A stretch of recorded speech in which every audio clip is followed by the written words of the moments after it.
Getting into car culture has never been easier nowadays. There are loads of media that celebrate the world of vehicles through their design, performance, and significance. Whether it's movies, motorsport on TV, heck, even social media. To me though, the most effective for the young mind is video games.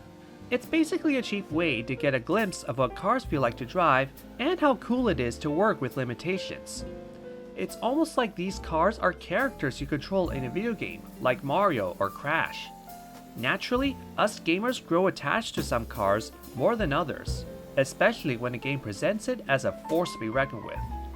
Gran Turismo is an excellent example, and for the first game in the series, there is a small but eclectic selection of cars that has grown mass popularity over the years for various reasons. Whenever I think about cars that define this game's cult appeal, the Mitsubishi GTO, or 3000 GT, is the first car that comes to my mind.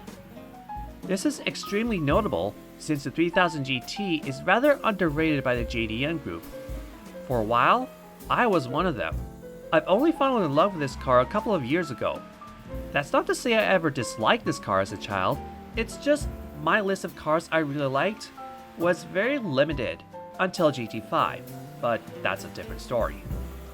That said, as a fan of Gran Turismo 1 myself, I know full well why this car remains a fan favorite for players very nostalgic for this game, and I just want to reflect on why while also giving my personal thoughts as well.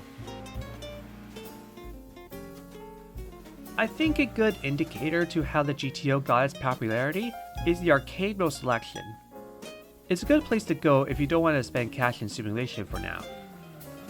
A-class vehicles are the top of the line in terms of performance, and for Mitsubishi, the GTO is the sole representative for the class. This is particularly notable because when people think about the most successful Mitsubishi performance vehicle, the Lancer Evolution far and away comes to mind the most often. In this game though, although there is a couple of Evos in the dealership, going back to career, none of them are the Evo 6, the generation that made people fall in love with a lineage. What's more, the GTO has far more options to go for in terms of year and powertrain. There's two generations of GTO model, the 92 and 95/6 models, and both come with a naturally aspirated and a twin turbocharged variant. There's even a racing model in the Mitsubishi dealership to hype up said lineage. This is something I feel is very important when it comes to gaining popularity. Far too often, cars get overshadowed by other models in the same brand for various reasons. The Porsche Boxer/Cayman, for example, are both excellent sports cars with the right amount of driver feedback and driver experience. But enthusiasts always gravitate towards 911 and label the Boxer as quote-unquote a poor man's 911, despite offering something different. Thus, whenever a racing game offers both models, naturally people will gravitate towards 911. It's the same idea here. Racing games tend to offer either both the Evo and 3000 GT or just the Evo, and because of the Evo's legacy, that car tends to get the better treatment. Gran Turismo 1 is different, however. The Evo 3 and 4 are both vastly overshadowed by the GTO twin turbos due to the aspects I just mentioned. Oh, and I guess it also helps that it is the most powerful car in the entire game fully tuned. Over 900 horsepower.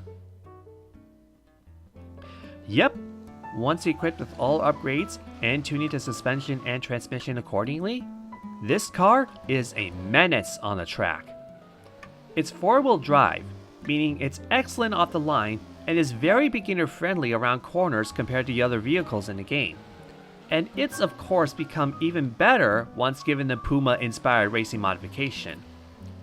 Now it's not the only car that has this level of grip and speed, as the Nissan R33 Skyline is also fantastically tuned, and is also a GT1 favorite in its own right. But there's something more original and captivating about the GTO that gravitates people like me and other fans. Heck, in a way, you can see the 3000 GT as Mitsubishi's version of the GTR. Not in terms of performance, but rather the technological advancements it brings to the table. Four-wheel steering, electronically controlled suspension, anti-lock braking, even active aero and exhausts, things that were very uncommon back when this beauty launched in 1991. That said, it also shares the GTR's heavy weight, only even more so.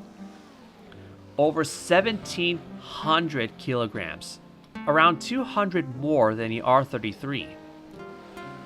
That would already be a good indication as to why the 3000 GT never became a mainstay in the JDM community's mind.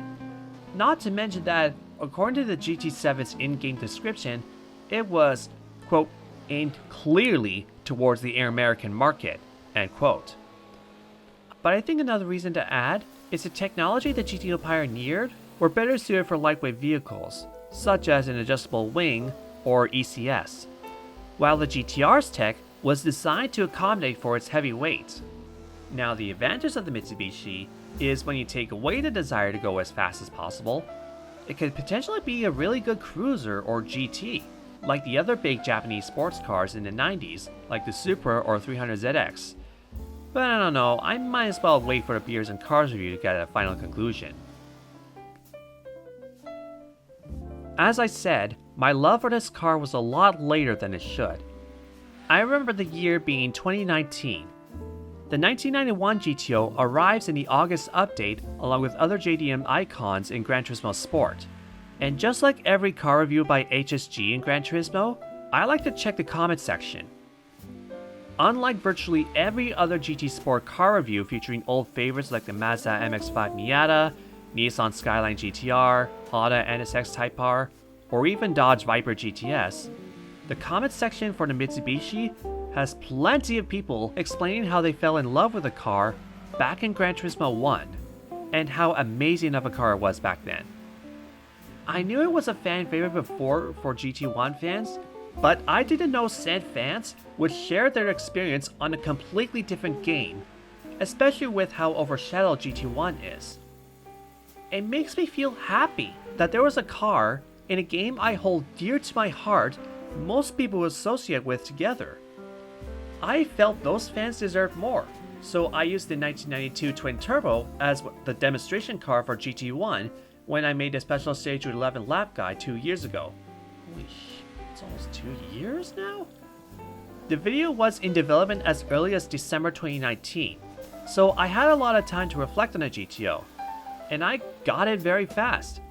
I in particular love the pop-up headlights generation. That and the Plymouth Superbird are my two favorite pop-up cars.